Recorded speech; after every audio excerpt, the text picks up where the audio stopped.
Bom dia, meus irmãos, Graça e paz a todos. Quero iniciar nesta manhã, junto com os irmãos, uma série de estudos sobre as bem-aventuranças.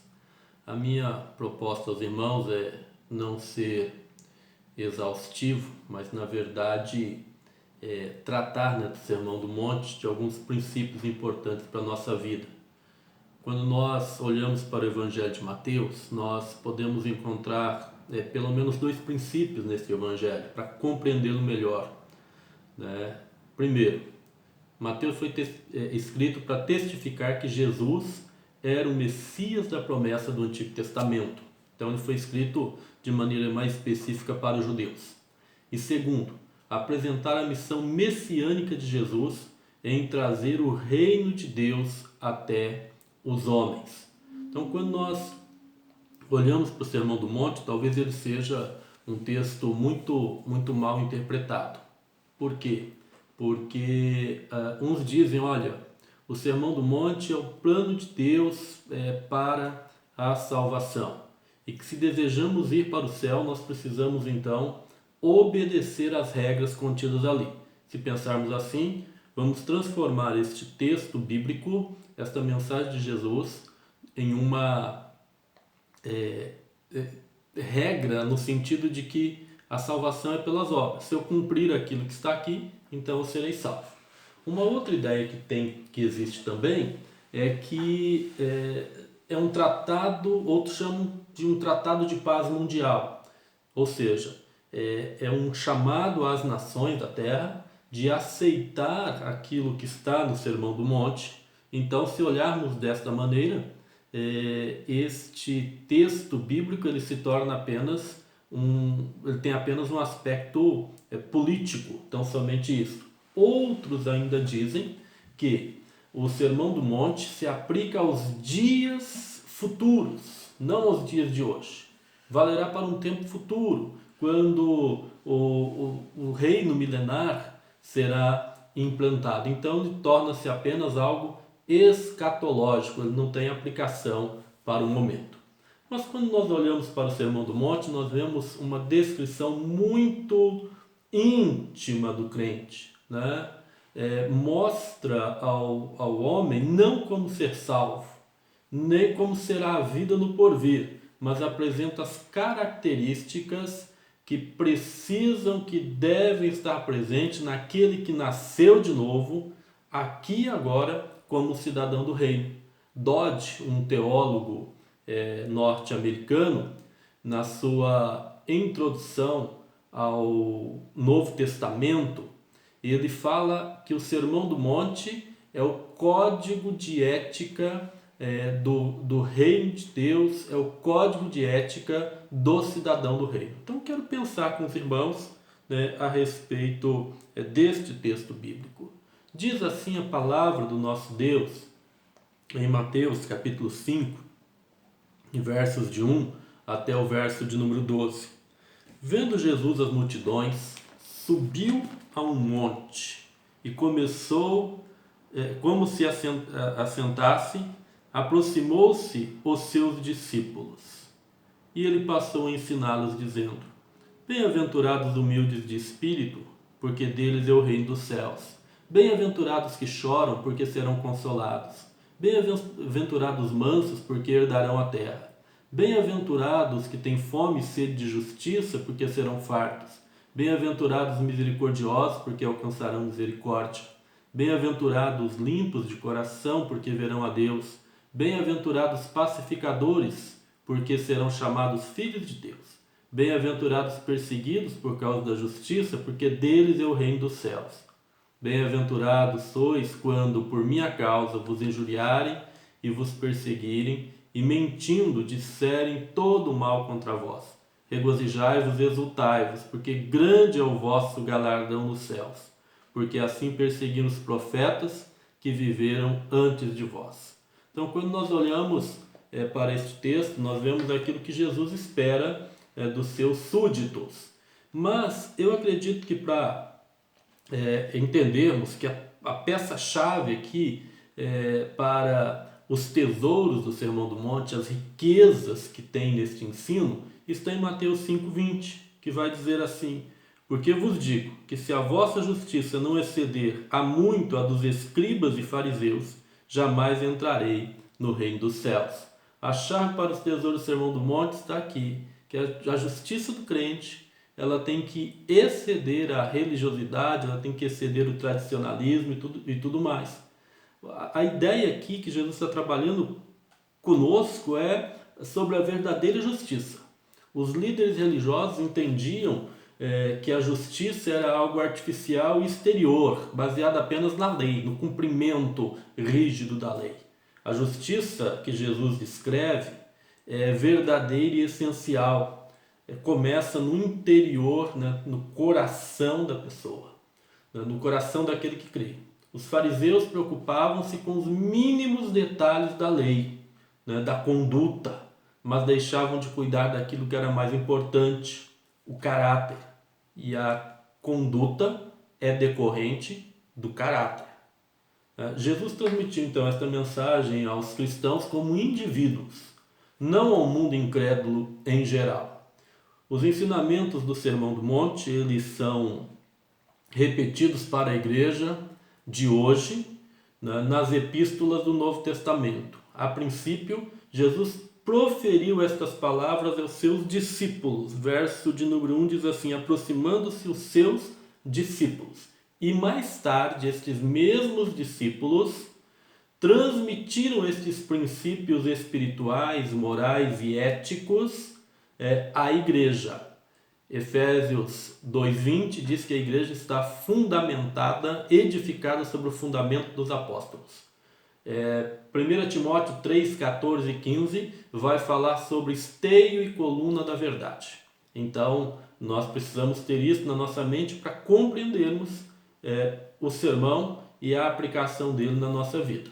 Tá? Mas qual a natureza da justiça verdadeira? Quando nós olhamos para o texto, é importante vermos o seguinte, que Jesus começa seu sermão, um sermão tão importante, não com uma crítica negativa aos escribas e fariseus. Antes, porém, de prosseguir aqui na nossa temática, vamos abrir um parênteses aqui para mencionar quem são esses dois grupos, escribas, né, e fariseus. Os escribas ficaram conhecidos nas páginas do Novo Testamento como doutores da lei. Marcos 13:52.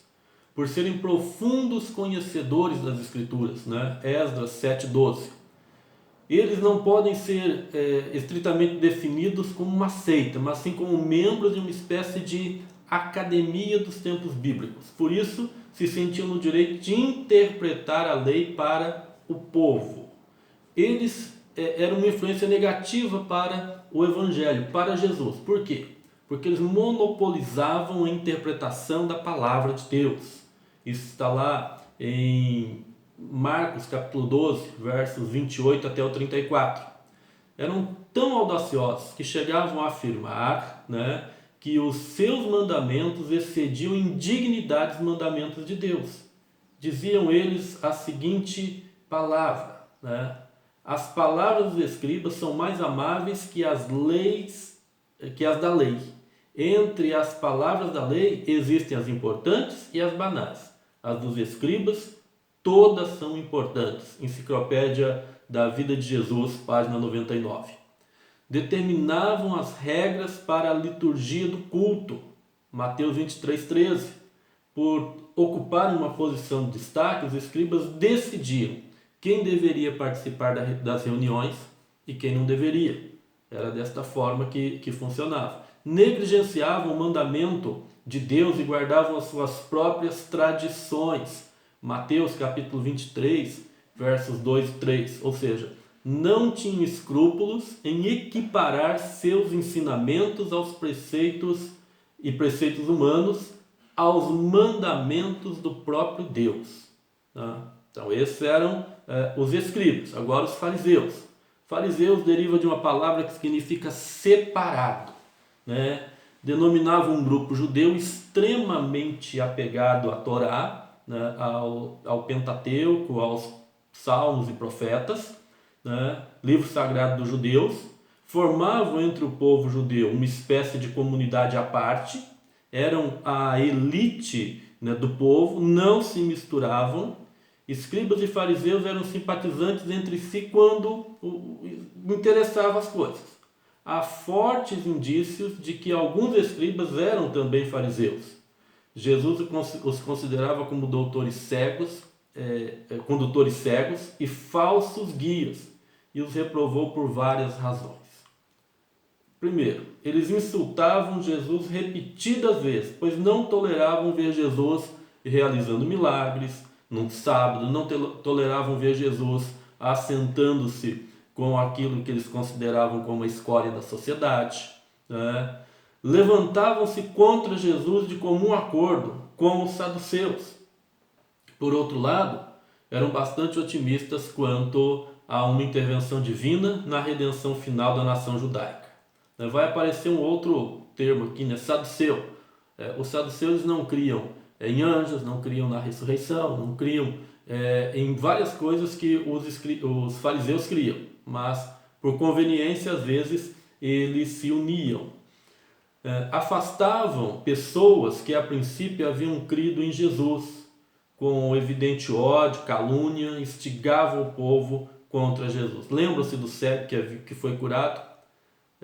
Lá no livro de João, que eles expulsam o cego da sinagoga, expulsam o cego, não permitem que ele adorasse mais, né? Outro detalhe, agiam como hipócritas e ostentação. A piedade de muitos deles não passava de orgulho e fingimento, né? A aplicação para esses dois segmentos políticos religiosos é a seguinte: que os escribas e fariseus vivem ainda hoje, estão presentes em algumas das nossas reuniões, né? Escribas e fariseus continuam frequentando igreja. São os que aceitam a lei como uma carga e os que agem por interesse ou por ostentação. Somos advertidos por Jesus a cautelar-nos do fermento dos fariseus. Então, fica esta dica aqui para nós. Vamos pensar um pouco mais a respeito daquilo que Jesus está ensinando nesse discurso, né? A ênfase positiva do discurso é que Jesus chama as pessoas, chama aqueles que são nascidos de novo, para desenvolverem um caráter idôneo, né? Um caráter de acordo com os preceitos do reino de Deus, e em decorrência deste caráter idôneo, então vai haver na vida do cristão bênçãos. Parece aqui que a questão é condicional. Olha, haja desta maneira e você vai ter este resultado, né? A questão é condicional. Nos parece que é semelhante aos mandamentos condicionais. Os fariseus ensinavam, como já disse, que a justiça era algo exterior, uma questão de obedecer a determinadas regras e preceitos, poderia ser medida por orações, por ofertas, por jejuns, por obras. Jesus, nas bem-aventuranças e nas descrições do indivíduo temente a Deus, apresenta o caráter cristão como algo que flui do interior da pessoa. Não é algo externo, mas é algo interno, é algo que vem de dentro, é algo que vem do próprio coração, é algo que vem do íntimo da pessoa e não do seu exterior, daquilo que ele, por uma questão de fingimento, de hipocrisia, de ostentação, tenta demonstrar, né, às pessoas.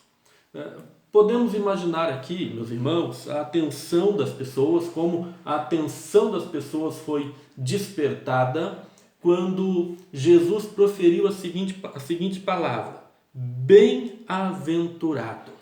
E repetiu isso, né, algumas vezes aqui: bem-aventurados.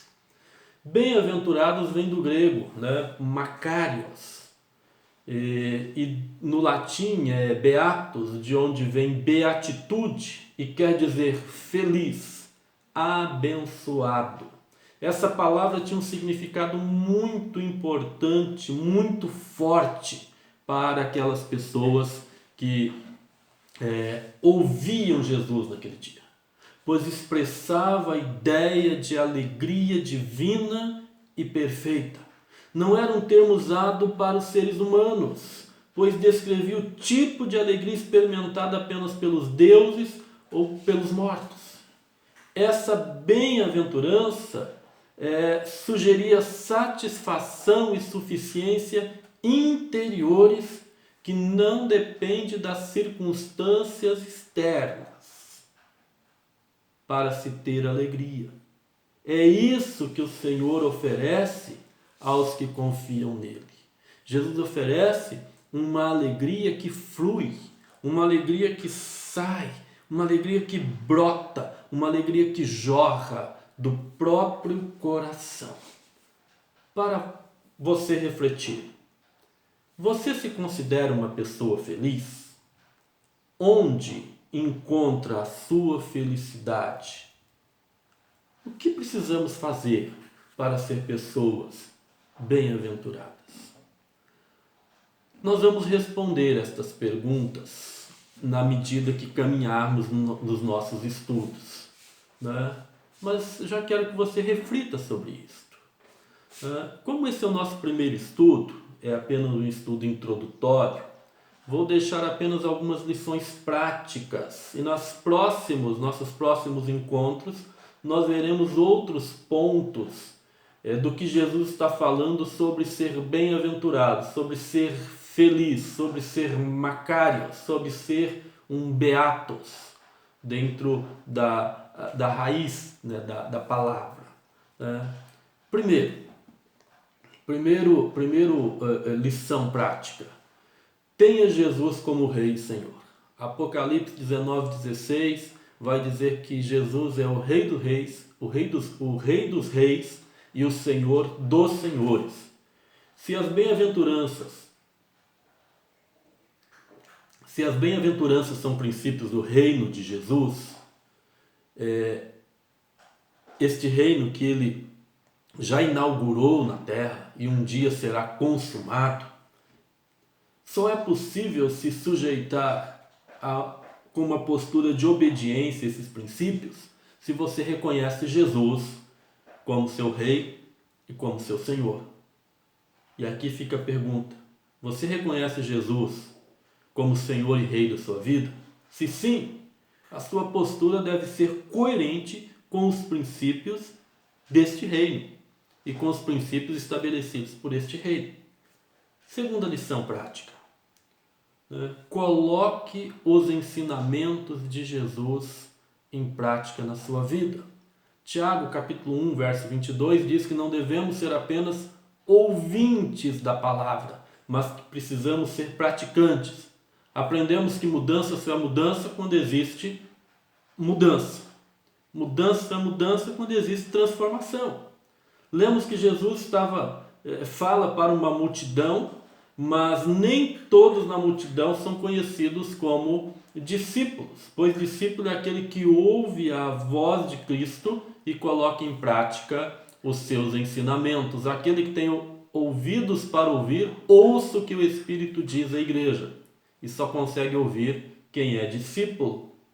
E aqui faço um convite a você: deixe de ser multidão e passe e se torne um discípulo de Cristo.